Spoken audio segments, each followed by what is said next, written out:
All right, folks, we're moving post midterm now, and we're going to be shifting into chapter 8, Late Antiquity. And what's going to be happening during the Late Antiquity time is an increase in Judaism, Christianity, and Islam.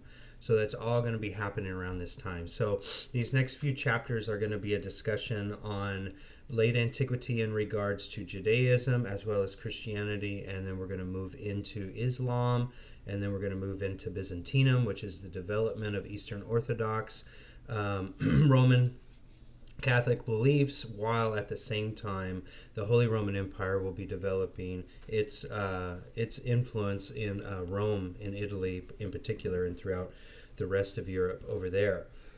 So from this point on, we're going to see a lot of very big religions starting to develop that we know of today, and how those big religions are going to really influence a lot of the artwork at that time. And during this time in chapter 8, during late antiquity, we're not going to see a lot of sculpture. We're going to see more of an interest in developing churches, because there's going to be less interest, if any, in regards to any idolatry, or where we see the use of a deity, or we see the use of a sculpture to reflect that of Jesus, or that of any individuals that are very much, apostles, or individuals that are very much in the presence of Jesus's teachings at this time. And also with Muhammad, whenever it comes to Islam. And so we're not going to see a lot of sculpture. But here at the very beginning, I'm going to show you a few. And the reason that we're going to see these is because we're going to be talking about Roman converts. So individuals that were originally polytheistic and are used to having a plethora of sculptures around them to display and portray their multiple gods, are going to be commissioning a few sculptures of Jesus at this time whenever they convert over to monotheism or Christianity. So the multitude of converts is going to be at a small scale at first. Little pockets of Judaism, little pockets of Christianity derived from Judaism, and then also Islam at the same time. These little pockets are going to be developing. But right now we're not going to be talking about Islam. It's going to be a whole chapter about Islam. But we're going to talk about late antiquity, which is coming after the Roman Empire. And it's going to be that moment where Constantine is shifting the focus of polytheism to monotheism. And this is what's going to be happening in the Mediterranean area, developing all the way from Italy and swooping all the way around through that Fertile Crescent area to Egypt. So all of this is going to be developing at this time. We're going to begin with, let me go to my PowerPoint, figure 8.2. And figure 8.2 is a mosaic. And with this imagery, we're going to see something really starting to happen. Before, the Romans were very much interested in this dimensionality. They were very much interested in depth and showing foreground, middle ground, background, and all of these diagonals, right? Remember the D's, the diagonals and the detail and the depth, those 3 D's. Well, during this late antiquity, after these first few pieces, we're going to see that go away. We're really not going to, first of all, see a lot of painting or sculpture, all right? That's going to go away, like I've already mentioned. And what's going to happen is it's going to become what's called representational. Representational. And that means just flat, okay? And you'll see in figure 8.2, Samuel anoints David, that there is a little overlapping of the individuals within that composition, but their feet are very flared out and flat. There's not an interest in their dimensionality within the environment and space around them. So figure 8.2 is a good example to start showing you how there's going to be suddenly this interest in a flat environment with no real level of depth, lack of detail, and not many of those diagonals. So they're kind of moving away from all that became very important to the ancient Greeks and the Roman artist during the Roman Empire. Okay, so they're moving away from that. And figure 8.2 is to show us that. And now what I'm going to do is I'm going to show you those very few, or I'm going to talk about those very few sculptures that we're going to see during this late antiquity. The first one is figure 8.8a, and it's Christ as the Good Shepherd. And we see a little bit of the contrapposto, we see the organic drapery, we see the detail, we see the combination of how the Romans were influenced by the ancient Greeks, and how that verism was coming out during parts of the Roman Empire, the beginnings and the early stages, all the way up to the late. There is a sense of super realism in the clothing that Jesus is wearing, the Christ figure is wearing. The thick hair is showing all of the interlocking details and texture of his hair. So that verism is there, and that glow and that presence of lifelike stance is there. But this is very, very rare to see. And we really believe that the reason we see this sculpture and the next one, which is Christ seated, is because of, again, these Roman converts. They were originally polytheistic, and they were used to all these sculptures about Jupiter and Mercury and all of these different Roman gods. And they wanted to see Christ in this capacity as well. But again, they are going to really walk away from this and get away from this. But what I want you to know about 8.8a and 8.8b is to see the verism influence from the early Roman Empire that moved into the late Roman Empire, all the texture and all the super detail, and then also that organic drapery and that compositional stance that we see, like with that contrapposta and the shifting of diagonals that the Romans were absorbing and deriving from the ancient Greeks during high Greek period and late Greek period. Okay, the classical periods of Greece. So be able to know those and see how those are being transferred over onto Christ as the Good Shepherd and also Christ seated. Okay, but again, these are very rare. This is not going to be a common situation at all. All right, because they didn't believe in depicting divinity in a form or in an idol. They did not, and ultimately that's going to be the carrying factor as we move all the way up to pre-Renaissance period. The next thing I want you to look at is figure 8.10, and this is going to be a restored plan of Old St. Peter's. Okay, and what I want you to know, before that, look at figure 8.9, which is the restored cutaway of Old St. Peter's. And you can see that there's new concepts. There's the use of wood construction that's starting to be developed and used in these new church-like structures. Okay, and they still have the columns at the base, but it's going to be not about the barrel vaulting system.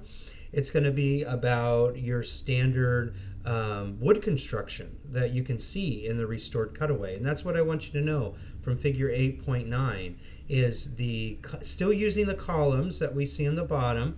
Some of them are Corinthian at the base and also Ionic, mostly Corinthian, I believe, or that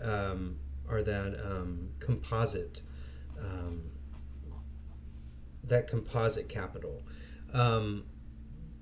But the most important thing is showing how they're starting to develop these rafters using woodworking. All right, so start to note that after figure 8.9. And then in figure 8.10, it's going to start to break down what the future of basilicas are going to look like. And we talked about a Basilica Nova with Constantine. And with his basilica, it was that old vincerated barrel groin vault system. that was used to develop that Basilica Nova. But here, as we saw in figure 8.9, that it's going to be this wood rafters and woodworking that's going to conclude the rafters and may be able to build them much higher and not have all of this weight of concrete up high. They're going to be able to lightly create this space up in the through the rafters using woodworking. But this is how it's broken down. If you look at figure 810, you'll see that there's an atrium that you would enter, which would originally have sculptures in it. Like if this was a Greek temple, that would have sculptures in it. But we're not going to see a lot of these sculptures, okay? If anything, we're going to see some mosaics, and we'll talk about the mosaics. But we're not going to see a lot of sculpture. It's going to be about the structure, the architecture itself. So you'll have an atrium, you'll have an entryway, then you'll have the narthex, which is that little space before entering into the church. And then whenever you enter in, you see that there's this huge nave. Again, it's that like umbilical cord. Think of nave, N-A-V-E, as like navel, like the navel, the belly button that connects the umbilical cord from the child in the womb to the mother, okay? And that takes you all the way up to the apse, which is where the sermon is, A-P-S-E. We talked about this in the last video, but we're talking about it again here. And the apse is where the sermon is, or where all of the paraphernalia for Judaism, Christianity are worshipped, okay? Then you have the aisles on the side, which will be your areas for standing and also seating. Then all the way up by the apse, you can see there's two new features, and this is what I really need you to know, and they're called the transepts. And a couple things about the transepts. One is it's a place where relics are going to be placed. So important items of biblical individuals that have helped push Judaism and Christianity forward during this time. And after they've passed, their belongings are going to be placed in these transepts. So people are going to come from around the world, or the Western world at least, to come and visit these relics and these reliquaries in these transepts. So that's why those are there. They're tucked away to the side to give these places of homage for certain relics that are being used, or that were used, not relics that were used, but items that were used by really important individuals that are becoming relics for pilgrimage to come and visit and to praise and to worship. But so that's the reliquary aspect of the transepts. The second thing about the transepts is look at the configuration. It almost looks like this cross. It looks like this figure with its arms stretched out, and the apse is the top of the head, and then the navel is so it's these church structures are starting to look like the body of Christ, the body of Jesus. So the temples and the temples or the synagogues in regards to Judaism, and the churches in regards to Christianity are going to start taking on these features, and these are going to be very heavily influenced and really come out more during the Gothic Middle Age period. Okay, but within Old St. Peter's, we do have something called mosaics, and I'm going to read you a little information about these mosaics. Is they were inexpensive, but they were very durable flooring. So the mosaics would be put down on the floors. And they started by using beach pebbles that were ground down, and they were inlaid in concrete. Okay, so they're still using the concrete, but they're not using the concrete to build the whole entire structure like they did with the Pantheon and a lot of the latter structures in the Roman art period. They're using the concrete for the flooring, and the flooring has these little beach pebbles in it. Okay, and they started to use these pebbles, and then they started to cut ceramics and glass into cubes. So then what they did is, after they started cutting the ceramics and the glass into little cubes, Then they would use the pebbles as like shading devices. So whenever there was an imagery, they would shade, like showing gradation or value of light to dark on a figure or in the environment. They would use the pebbles to show that shading. And then they would use this cut ceramics or glass into cubes as like more emphasis on really important features of the narrative. And the term that you need to know for whenever they cut it into little cubes is called tesserae. That's Tesserae. Okay? And they use the tesserae for detail. All right? Larger cubes are used for the clothing. And also there is a slight differentiation on who was using what. For example, early Christians used glass tesserae, and the Romans, the converts, used the marble, more opaque or ceramic tesserae. All right? And the Christians used, like the Christians that were not polytheistic at all and that were not converts, that's what they started believing right away in their lives. They used the glass tesserae to illuminate the imagery. And the reason for that illumination, we're going to find this is going to become very important during Christianity and the development of artwork during this time, is to illuminate divinity. So whenever you're using glass, which at this time was not cheap, it was very expensive, and you're using that glass and that light gets trapped in there and it illuminates that light back to them, that's like showing this divine illumination present. So this idea that God is present within this imagery, okay? But the Roman converts typically used the marble opaque because that's something that they were used to using. They were used to using marble and clay and breaking it down and using it like that. So let's take a look at some of these mosaics using this tesserae technique. Figure 821, the parting of Abraham and Lot. And we're also going to look at the Annunciation and Adoration of the Magi.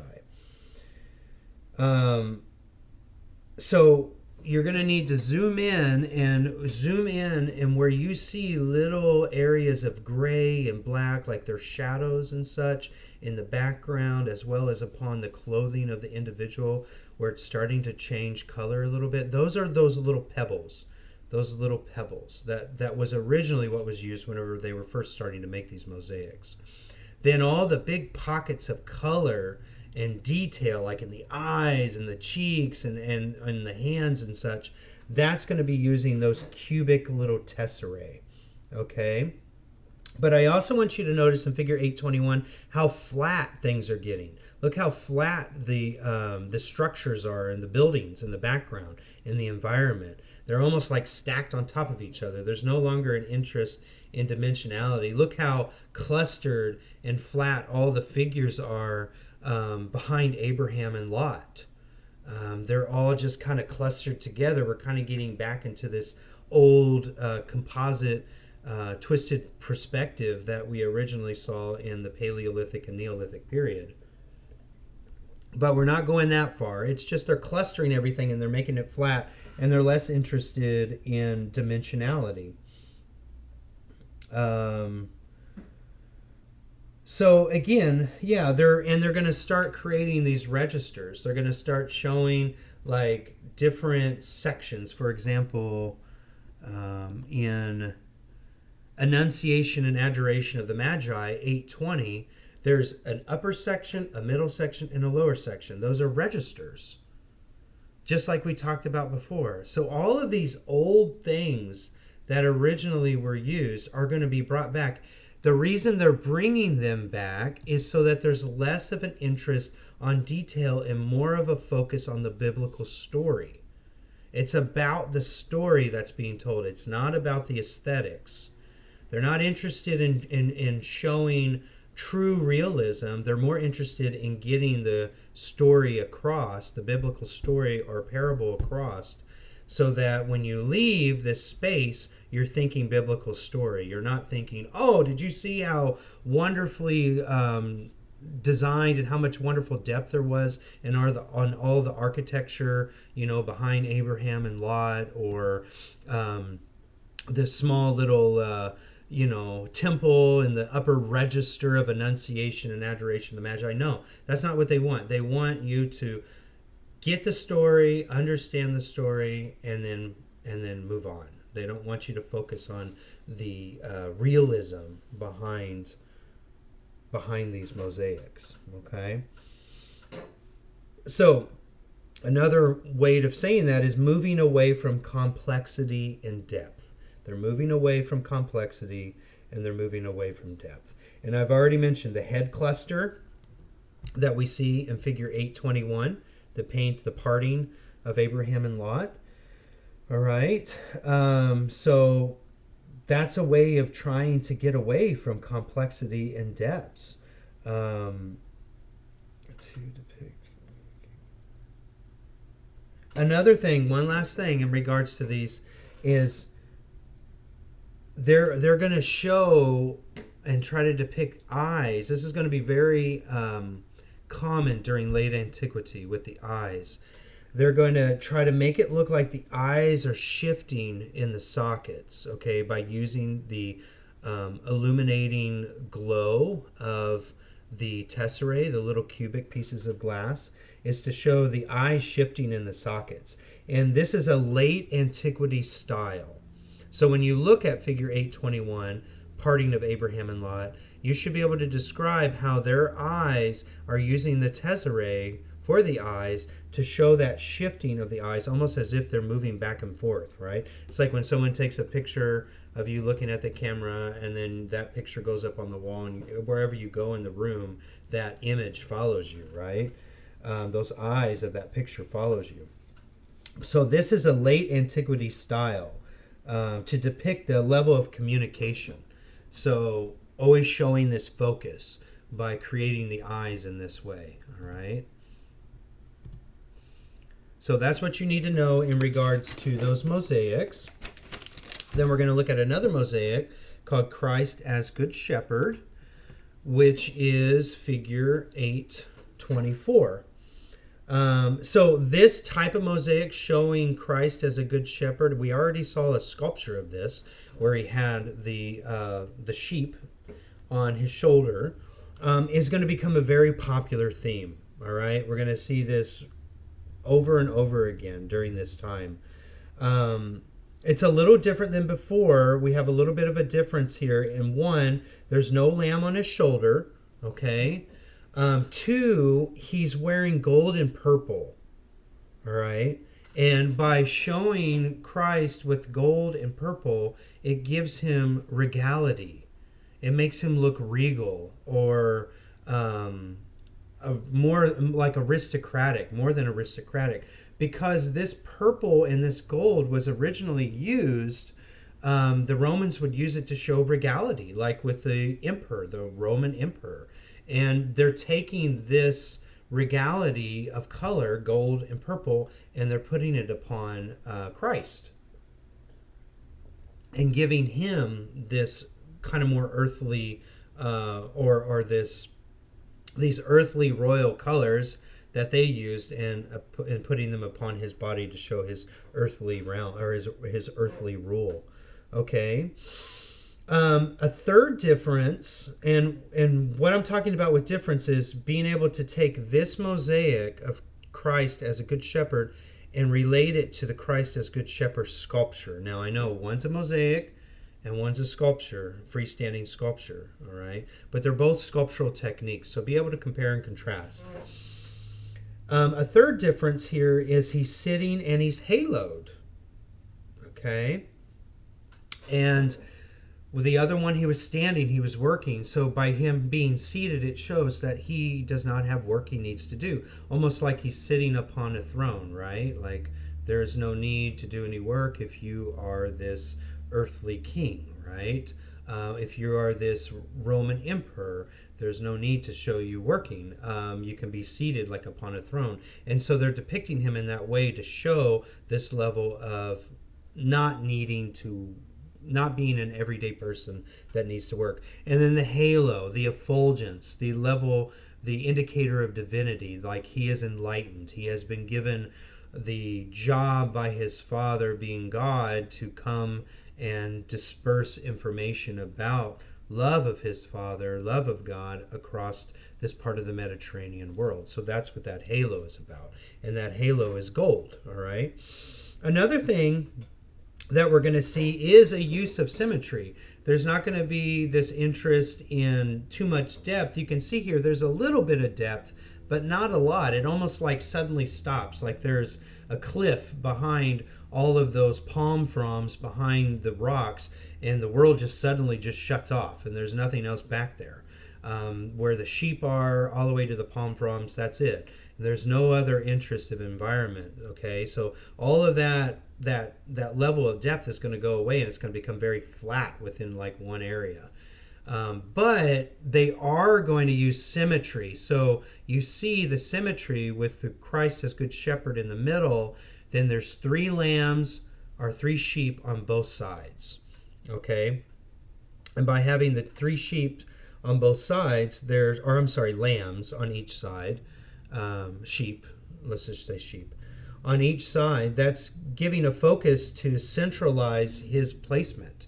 So by 3 and 3, that means that is like 2 balanced symmetrical wings that are making you focus on him in the middle. All right. So that is intentional, having the 3 and 3. And then what that does is it's giving focus to the center, which is where Christ is. There, like I said, there's a little bit of depth, a little bit of foreshortening, but it's still a little rooted in that classicism that we find in the Greek and Roman interest, that depth, that detail, and that dimension, and those diagonals. Just a little bit, but again, that's going to be going away. All right. Okay, we're going to look at one more, miracle of the loaves and fishes. All right, and this is another mosaic using the tesserae. I always say tesserae. I want to make sure that you don't get that confused with the tesseract, like from the Marvel movies. It's not the tesseract, it's the tesserae, all right? But that was the ethereal stone in the Marvel's movie. So like the tesserae is supposed to give this ethereal look, like this illuminating divine look, like whenever the light hits the different pieces of glass cubes and ceramics that are glazed. So it is kind of similar, but much, much, much different. Here, when you zoom in, you should, in figure 826, zoom in, and you should be able to see the tesserae used really well. Like the cubes are very, very, very obvious. And in this case, we're going to start to see Jesus very clean. All right, he's not going to have the beard. He's not going to have the long hair. He's going to be really cleaned up. All right. And the story of this is he's giving bread and fish to feed everybody because there wasn't enough, and he was able to make plenty of food for everybody to eat. So it's one of the miracles that he did. But he's becoming really, really clean shaped. And another thing is the cross shape halo is starting to be used. And look upon his head, right above his head, you can see the cross. He's in the tesserae. And this type of cross-shaped halo is called a nimbus. N-I-M-B-U-S. N-I-M-B-U-S. It's a very specific type of halo. And it's going to be heavily used in Eastern Orthodox Eastern Orthodox Christianity during the Byzantine period. So that's called the nimbus, okay?